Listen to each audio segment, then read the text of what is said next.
हाँ बच्चों, क्या हाल है भाई। आप लोग मेरे ख्याल से जो बाकी वीडियो डालेंगे आप देख लिए होगे।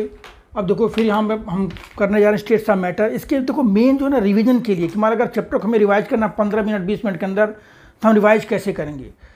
तो उसके लिए देखो हमें मेनली फार्मूला और कुछ जो ग्राफ हैं या कुछ कन्वर्जन यूनिट्स हैं हम देखेंगे। तो सबसे पहले देखो स्टेट्स ऑफ मैटर में जो कन्वर्जन यूनिट्स हैं वो देखते हैं पहले। जैसे हम कहते हैं क्या कि 1 ATM है, इसकी वैल्यू कितनी होती है 1.01325 बार, ये वैल्यू होती है। आप इसको मतलब अप्रॉक्सीमेटली 1 ATM 1 बार ले सकते हो। उस हिसाब से यहाँ पर 1 बार जो होता है ये जाएगा कितना 0.987 ATM। बेटे ये सब मतलब थोड़ा सा देख लेना क्योंकि पूछ सकते हैं।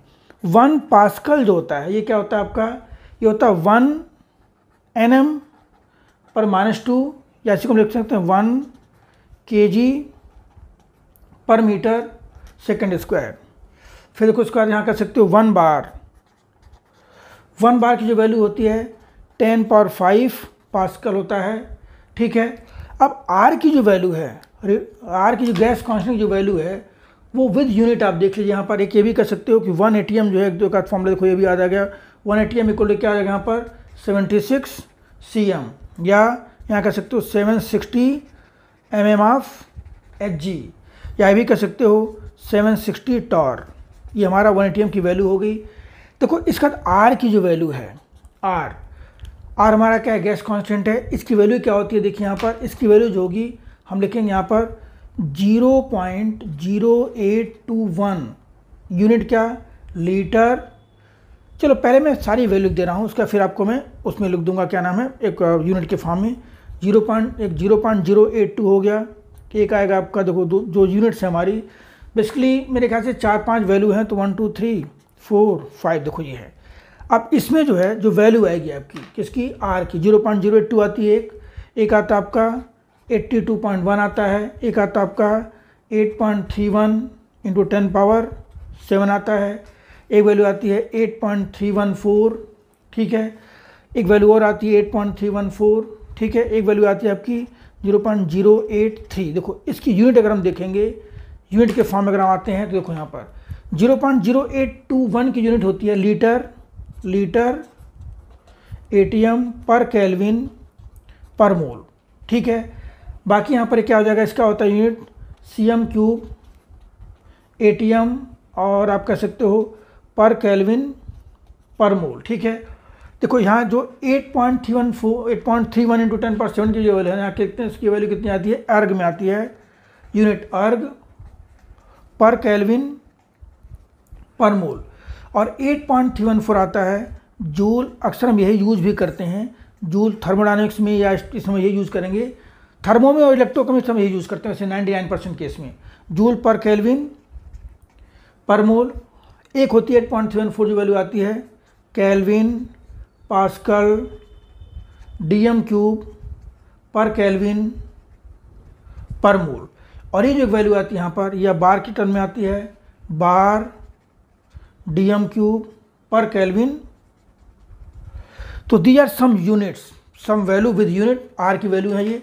देखो इसके बाद बच्चे भाई ये Boyle's law, Charles law, Avogadro law, इनको थोड़ा सा ब्रीफ में समझा दे रहे हैं और इसका फिर आप लोग उसी को रिवाइज करना। देखो अब यहाँ पर बॉयल्स लॉ है। बॉयल्स लॉ जो है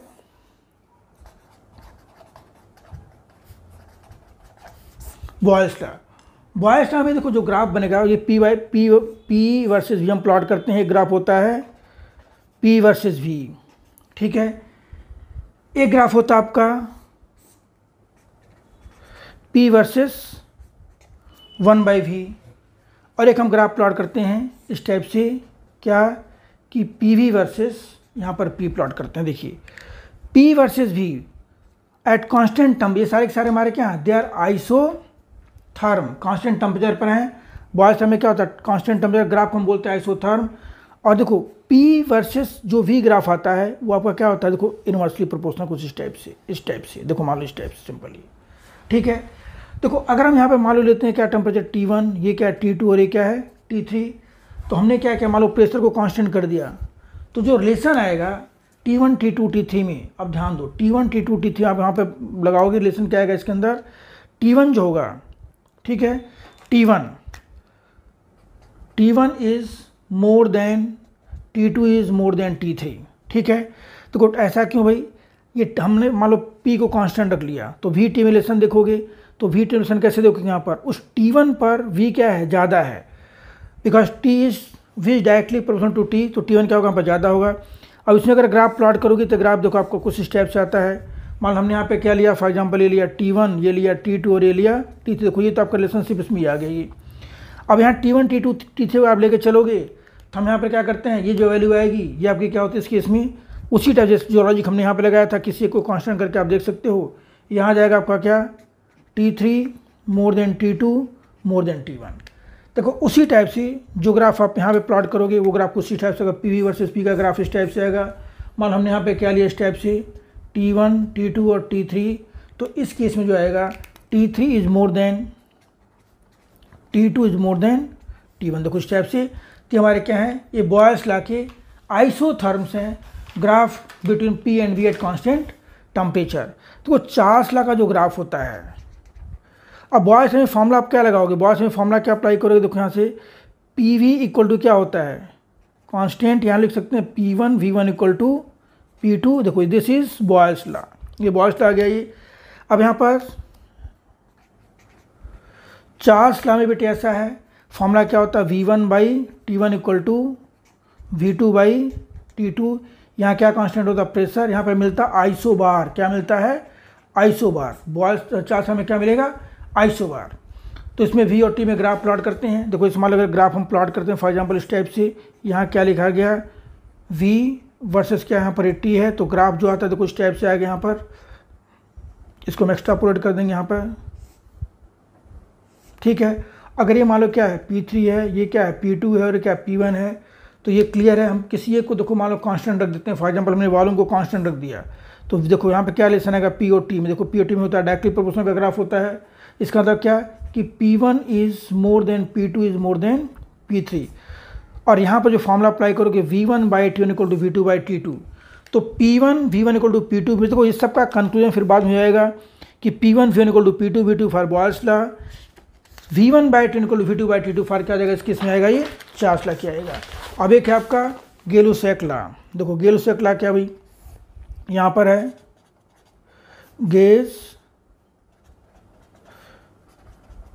गेलुसेक लॉ, यहाँ वॉल्यूम कांस्टेंट होता है, हमें मिलता है आइसोकोर, वहाँ फॉर्मूला डायरेक्ट लिख दे रहा हूँ मैं, P1 by T1 equal to P2 by T2, this is Gay Lussac law, ठीक है। अब एक होता है combined gas law, combined gas law का फॉर्मूला देखो क्या होगा, कंबाइंड गैस लॉ का फॉर्मूला क्या होगा, P1 V1 by T1 equal to P2 V2 by, this is combined gas law, इसका फॉर्मूला होगा कंबाइंड गैस लॉ का। आइडियल गैस इक्वेशन का फॉर्मूला क्या होगा, आइडियल गैस इक्वेशन का फॉर्मूला क्या होगा उस केस में, देखिए यहाँ पर PV equal to nRT, ideal gas. हम ड्राइव करेंगे डेंसिटी का फॉर्मूला क्या होता है, D equal to PM by RT। बेटे फॉर्मूला बार बार याद करो, फॉर्मूला याद करोगे तो आपके लिए रहेगा बेटर, ये फॉर्मूला याद करो, देखो न्यूमेरिकल में कौन सी वैल्यू गिवन है, ठीक है, और वही फॉर्मूला फिर अप्लाई करिए आप सिंपल। तो PV equal to nRT, PV equal to nRT हमारा क्या होगा, आइडियल गैस इक्वेशन, P क्या प्रेशर है, V वॉल्यूम है, नंबर ऑफ मोल्स है, R गैस कांस्टेंट की हमने सारी वैल्यू डिस्कस की है, T एटम केल्विन कह सकते हो, और D हमारा डेंसिटी है, फिर P क्या प्रेशर है। देखो इसके बाद अब जो यहाँ तक का पोर्शन तो मतलब एनसीईआरटी में है ये, बाकी जो पोर्शंस है वो एनसीईआरटी में नहीं है, तो मैं ये नहीं कह रहा हूँ कि आने के कम चांस है, उसको कर भी लेना, और मैं लिखवा भी देखो यहाँ पे Graham's law of diffusion, Graham's law of diffusion, देखो फॉर्मूला क्या होता है भाई, R1 by R2 equal to, हम कह सकते हैं यहाँ पर क्या, root D2 by D1, R1 density, D1 क्या डेंसिटी है, इज इक्वल टू रूट लिख सकते हैं यहाँ पर क्या, M2 बाई ये मोलर मास है। तो this is Graham's law of diffusion, जिसके अंदर R1 R2 क्या मान लो दो गैसेज हैं, उनका रेट ऑफ डिफ्यूजन क्या होगा, डेंसिटी, और क्या कहते हैं कि मोलर मास के क्या होगा, इन्वर्सली प्रोपोर्शनल होगा, ठीक है। देखो एट डिफरेंट प्रेशर, एट ये तो सेम प्रेशर पर है, एट डिफरेंट प्रेशर, यही फॉर्मूला जो हमारा हो जाएगा, ये कुछ ऐसे चेंज होगा इसके अंदर कि R1 by R2 equal to P1 by P2, हम फिर लिखेंगे यहाँ पर root D2 by D1 is equal to P1 by P2, और रूट यहाँ पर क्या आ जाएगा, ये M2 बाई M1, ये हमारा क्या हो जाएगा, at different pressure, at different pressure, simple, ठीक है। देखो इसके बाद अगर हम कहते हैं different temperature, at different temperature, तो उस इसमें क्या लिखोगे भाई, R1/R2 इक्वल टू, ध्यान देना वेरी इंपॉर्टेंट, ये सारे फॉर्मूले याद कर जाइए, T2D2/T1D1, डेंसिटी हमारा क्या है, D1D2 है, ठीक है। और फिर इसी को हम लिख सकते हैं इस टाइप से फॉर्मूले में, यहाँ पर लिखोगे T1 इंटू T2, सॉरी ये हमारा T1D2 हो जाएगा, ये T1D2 और ये T2D1, यहाँ पे T1 और क्या लिखोगे M2/T2 इंटू M1। देखो R1 और R2 क्या है, R1 जो है, R1 is rate of diffusion of first gas, second gas, और इनकी डेंसिटी और क्या है, मोलर मासेज हैं। देखो इसके बाद इसी में एक फॉर्मूला आपका आएगा, जो इस पर तो वही मैं आपको लिखवा दे रहा हूँ, क्योंकि आप मतलब देखो इनमें सिंपल वीडियो देखो और एक पेज पर लिखते जाइए सिंपल, और वही बार बार आप देख लो, जितना देखोगे उतना रहेगा बेटर, ठीक है। फिर देखो इसका हम क्या लिख सकते हैं यहाँ पर, R1 वॉल्यूमेट्रिक फ्लो के फॉर्म में R1/R2 इक्वल टू क्या लिखोगे यहाँ पर V1/T, अगर सेम टाइम में फ्लो हो रहा है V1/T, और यहाँ पे क्या लिखोगे V2/T, और ज़रूरत पड़ने पर हम क्या कर सकते हैं, इसको हम लिख सकते हैं D2/D1, और फिर वही फॉर्मूला यहाँ पर क्या सकते हो, वहाँ पर M2/M1। ये क्या हो गया आपका वॉल्यूमेट्रिक फ्लो के टर्म में, कि मतलब अगर किसी पाइप से मान लो दो गैस एंट्री कर रही हैं, एक साइड से अमोनिया, दूसरे साइड से क्या मान लो HCl गैस है, तो किस पॉइंट पर जाकर के, कितने डिस्टेंस पर जाकर के NH4Cl का वाइट फ्यूम फॉर्म होगा, कुछ ऐसे क्वेश्चन बनते हैं, ठीक है। अब देखो इसका root mean square velocity VRMS, देखो इसका फॉर्मूला, इसको हम लिखते हैं, इंडिकेट करते हैं C से, इसका फॉर्मूला क्या होता है, रूट मीन स्क्वायर वेलोसिटी। मान लो N1 मोल है जिनकी वेलोसिटी कितनी है, V1 स्क्वायर है, दूसरे मान लो N2 मोल, इनकी वेलोसिटी क्या है, V2 स्क्वायर है। ऐसे मान लो फिर हम क्या लिखेंगे यहाँ पर, बाई N1 प्लस जितने मोल्स होंगे, और ये जो वैल्यू आती है इसका फॉर्मूला होता है root 3RT/m, root 3RT/πm, root 3RT/, तो this is root mean square velocity, root mean square velocity है ये, देखो this is VRMS, root mean square velocity, ठीक है। देखो इसके बाद फिर आता है आपका एक average velocity, average velocity V average, average velocity क्या होता है भाई, उसको हम लिखते हैं C बार से। देखो ये हमारा क्या है, दिस इज C, और ये क्या है C बार, तो C बार का फॉर्मूला क्या होता है भाई, N1V1, V1 क्या वेलोसिटी है, N2V2 बाई, मान लो दो ही मोल्स हम लेके चल रहे हैं भाई, यहाँ क्या लिखोगे N1 प्लस N2, और इसका फॉर्मूला क्या होता है फिर फाइनली रूट 8RT/πm, ये होता है फॉर्मूला किसका, एवरेज वेलोसिटी का, क्लियर है। देखो इसके बाद फिर लिखोगे most probable velocity, most probable VMP लिखेंगे यहाँ पर, V मोस्ट प्रोबेबल वेलोसिटी, ये क्या आ जाएगा आपका, इसको हम लिखते हैं C स्टार से, C स्टार लगाते हैं, और ये क्या होता है रूट 2RT/m, ध्यान दो। और जब हम यहाँ पर रिलेशन निकालते हैं किसमें मोस्ट प्रोबेबल वेलोसिटी में, एवरेज वेलोसिटी में, और किसमें C में, तो रिलेशन कितना आता है हमारा 1:1.128, 1:1.128 रेशियो 1.224। इसका मतलब क्या है कि जो हमारा C है, C में RMS वेलोसिटी जो है वो क्या सबसे ज़्यादा है। हम ऐसे कर सकते, देखो मोस्ट प्रोबेबल वेलोसिटी MAR, याद कर जो मार करके MAR, मोस्ट प्रोबेबल, एवरेज और रूट मीन स्क्वायर वेलोसिटी। और ये जो वैल्यू आती है MAR की जो वैल्यू आती है MAR, मोस्ट प्रोबेबल, एवरेज और रूट मीन, इसकी जो वैल्यू आती है कितना आता है √2 रेशियो √8/π रेशियो क्या है √3। देखो यहाँ भी क्वेश्चन पूछा गया कई बार, इसमें कौन सा इस टाइप से आएगा, ठीक है। देखो नेक्स्ट इसके बाद आ जाइए, अब हम यहाँ पर जो ग्राफ प्लॉट करते हैं, डेल्टा N, देखो यहाँ पर delta N/n versus molecular speed. देखो कुछ ग्राफ ऐसे आते हैं, देखो ग्राफ ऐसे आता है ये। अब अगर हम कह रहे हैं कि MAR है, MAR का मतलब क्या, मोस्ट प्रोबेबल और एवरेज, तो देखो ये आपका, देखो M यहाँ पर अगर आता है, ये यहाँ पर है, और R आपका मतलब R की जो वेलोसिटी होगी रूट मीन स्क्वायर की सबसे ज़्यादा होगी, दिस इज VRMS। और ये क्या है, ये हमारा है, देखो this is average velocity, this is, और ये क्या हमारा V most probable, V most probable ये है। तो ये हमारी वैल्यू क्या है, देखो यहाँ से, अब देखो यहाँ से हम ये कर सकते हैं, यहाँ से ये वैल्यू एक ये है, यहाँ से एक वैल्यू ये है, और यहाँ से देखो एक वैल्यू ये है। मतलब यहाँ पर हम ये लेके चलेंगे कि जो ये वैल्यू है, ये वैल्यू सबसे, देखो जो सबसे कम है वो कौन सी है, सी स्टार, यानी कि मोस्ट प्रोबेबल। और ये जो हमारा क्या है, ये सी बार मीन्स एवरेज, और ये क्या हमारा सी है जो रूट मीन स्क्वायर वेलोसिटी है, ठीक है। फिर देखो उसके बाद फिर हम delta N versus delta N by N, delta N फिर ग्राफ प्लॉट करते हैं। देखो यहाँ पर इस टाइप से delta N symbols are their usual meaning delta N by, और उसके अंदर मॉलिक्यूलर स्पीड है, मॉलिक्यूलर स्पीड, ठीक है। देखो मान लो हम ये दो लेके चलते हैं यहाँ पर इस टाइप से। देखिए एक है हमारा दो गैस के लिए, एक मान लो ये आ गया, और दूसरे गैस मान लो हम कर लेके चल रहे हैं कुछ टाइप से यहाँ पर दूसरे के लिए कुछ इस टाइप से, ठीक है। तो उस केस में देखो ये हमारा क्या है, ये Cl2 के लिए, किसके लिए आपका ये, this is for N2। For example at 300 kelvin temperature, ये क्या हो गया, ये Cl2 का, और किसका, ये N2 का है।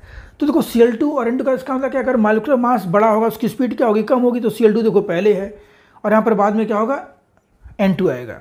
अगर हम यही ग्राफ प्लॉट करते हैं डिफरेंट किसके लिए, डिफरेंट टेम्परेचर पर, मान लो डेल्टा एन, देखो ये हमारा डेल्टा एन बाई एन किस में है, delta N by N molar mass के रिस्पेक्ट में है। यहाँ लिखोगे डेल्टा एन बाई एन, और ये मालूम करते हैं यहाँ पर फिर वही कहानी, मॉलिक्यूलर स्पीड। देखो फिर ये मान लो टेम्परेचर T1 पर है, ठीक है। ये सपोज दैट क्या है, ये क्या है, ये टेम्परेचर T2 पर है। फिर मान लो हम ये लेके चलते हैं, देखो इस टाइप से, ये है आपका फॉर एग्जाम्पल ये टेम्परेचर T3 पर है। मान लो यहाँ पर क्या T1 है, ये T2 और ये, तो मॉलिक्यूलर स्पीड कहाँ ज़्यादा है, T3 पर है। इसका मतलब क्या कि T3 is more then T2 is more then T1, this is, ठीक है, टेम्परेचर। अब देखो इसके बाद अब बेटे आपका आता है वान डर वाल इक्वेशन। देखो हम यहाँ लिखेंगे वान डर वाल इक्वेशन,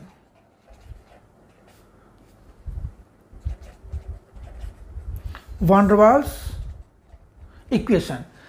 देखो ये क्या होता है भाई, P plus A N square by V square, और फिर ये V minus N B equal to NRT होता है। ये देखो जहाँ पर A जो है, ध्यान देना, A intermolecular force of attraction है, ये पूछा गया कई बार, और B हमारा क्या है, को वॉल्यूम है ये, ठीक है, वॉल्यूम फैक्टर है, को वॉल्यूम कह सकते हो, या हम इसको एक्सक्लूडेड वॉल्यूम भी कहते हैं, ठीक है। दूसरी चीज़ वेरी इंपॉर्टेंट, हम लिखेंगे यहाँ पर क्या कि greater the value of A and B more easily gas can be liquefy, लिख सकते हो यहाँ पर greater the value of A and B gas will be more easily liquefy, more gas will be more easily liquefy. अब इसी वान डर वाल को हम दो तीन कंडीशन लगाते हैं, अब ध्यान दो क्योंकि वो इंपॉर्टेंट है, वो पूछ सकते हैं, ठीक है। तो क्या क्या क्या कंडीशन होती हैं भाई, देखिए हम अगर कहते हैं मान लो क्या, at high pressure, at high pressure, high pressure पर क्या होगा भाई, एट हाई प्रेशर पर P plus A N square by V square tends to P, tends to P।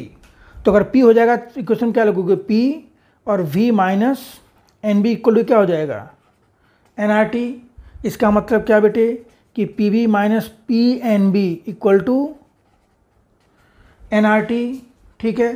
NRT से डिवाइड कर दोगे, PV by NRT minus PNB by NRT equal to 1 हो जाएगा यहाँ पर। अब ये आपको पता है कि जैसे कंप्रेसिबिलिटी फैक्टर, तो हम क्या लिखेंगे, Z इक्वल टू क्या हो जाएगा, 1 प्लस, देखो यहाँ साइन कैंसिल हो जाएगा, यहाँ 1 plus PV by 1 plus PV by T। ये इक्वेशन, दिस इक्वेशन वान डर वाल इक्वेशन रिड्यूस टू दिस, देखो इस केस में, ठीक है। अब यहाँ पर क्या होगा, Z इज मोर देन 1। तो अगर एट हाई प्रेशर क्या होगा, eight high pressure gas show positive deviation, ठीक है। इसका मतलब वही हम लिखेंगे, यहाँ पे आता है क्या, if Z is more than 1, Z is less than 1 and Z equal to, तो Z इक्वल टू 1 अगर क्या होता है भाई, उस केस में होता है आइडियल। यहाँ क्या होता है, it's so negative deviation, it's so positive deviation, ये शो करेगा, ठीक है। तो इस हिसाब से लेके चलोगे आप यहाँ पर। देखो ये था आपका एट हाई प्रेशर था, किस पर था ये, एट हाई प्रेशर। अब वही हम कहाँ लिख सकते हैं, एट लो प्रेशर। अगर प्रेशर कम है, एट लो प्रेशर, देखिए eight low pressure. Low pressure पर क्या होगा भाई, लो प्रेशर पर हम ये कह सकते हैं कि P + A n square by V square reduced to P and V minus NB also changes to V। इसका मतलब क्या होगा, PV = nRT, और यहाँ पर Z क्या हो जाएगा, 1 हो जाएगा सिंपली। इसका मतलब कि at low pressure gases always follow ideal behaviour low pressure पर, क्योंकि देखो लो प्रेशर होगा तो इंटरनल का फोर्स ऑफ अट्रैक्शन क्या होगा, बहुत कम होगा, मीन्स एक गैस दूसरे गैस से किसी तरह से अफेक्टेड नहीं होगी, सिंपल। फिर अगर हम लिखते हैं, मान लो वही एट मॉडरेट प्रेशर, देखो अब दूसरा प्रेशर वाले लेते हैं। मॉडरेट प्रेशर पर होगा क्या, देखिए एट मॉडरेट प्रेशर,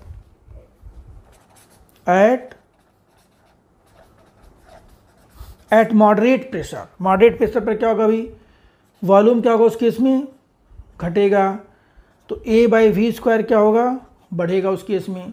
इसका मतलब क्या कि V minus NB tends to V, moderate pressure में क्या होता है, V minus NB tends to V। इसका मतलब क्या हो जाएगा, P + A n square by V square. इसको क्या लिखोगे, V = nRT, यहाँ क्या लिखोगे, PV + A n square by V = nRT। फिर डिवाइड कर दो यहाँ पर, देखो इस टाइप से, यहाँ क्या हो जाएगा, अब जब डिवाइड करोगे तो क्या हो जाएगा, ये PV by nRT + A n square by V into nRT = 1 आ जाएगा। अब Z क्या हो जाएगा, यहाँ से 1 माइनस AN बाई VRT। इसका मतलब क्या, यहाँ पर क्या हो गया, Z <1, it's so negative deviation, Z <1, simple, it's so negative deviation, ठीक है। अब देखो दूसरा at high pressure,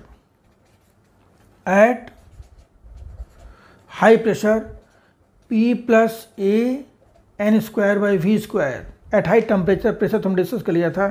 at high temperature P + A n square by V square tends to P, और फिर V minus NB tends to V। इसका मतलब क्या कि PV = क्या हो जाएगा, यहाँ से nRT। अब देखो हमने डिस्कस क्या था, at low pressure and high temperature. इसका मतलब कि at low pressure, very important, very very very important, इसको मैं पूरा कंप्लीट लिख दे रहा हूँ कि at low pressure and high temperature, at low pressure and high temperature real gas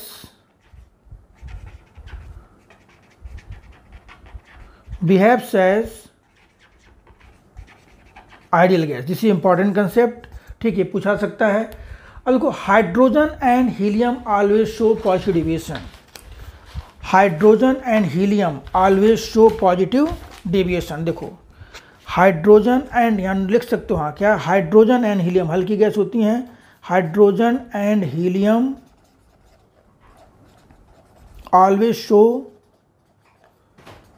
positive deviation, ठीक है, ऑलवेज शो पॉजिटिव डेविएशन। तो because they are very small और इंटरनल का force of attraction is very less, clear है, always show positive deviation. अगर they are very small and intermolecular force of attraction is very less. तो आप याद कर सकते हो कि hydrogen and helium always show positive deviation. अब देखो इसके बाद फिर आपका क्रिटिकल टेम्परेचर का फॉर्मूला क्या होता है, TC critical temperature, TC critical pressure, PC critical volume, VC ये हम लिखते हैं यहाँ पर फॉर्मूला। फिर हम लिखेंगे PC VC बाई T से रिलेशन देखेंगे क्या होता है भाई, 8A/27 RB हमारा क्रिटिकल टेम्परेचर का फॉर्मूला होता है। क्रिटिकल प्रेशर क्या होता है, A/27 V स्क्वायर, और ये क्या होता है आपका, दिस इज 3V। तो ये क्या आपका TC PC एंड VC है, critical temperature, critical pressure and critical volume.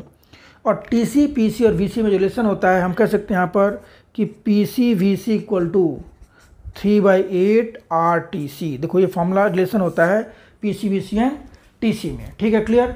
तो critical temperature, critical pressure, critical volume ही आपका रिलेशन है।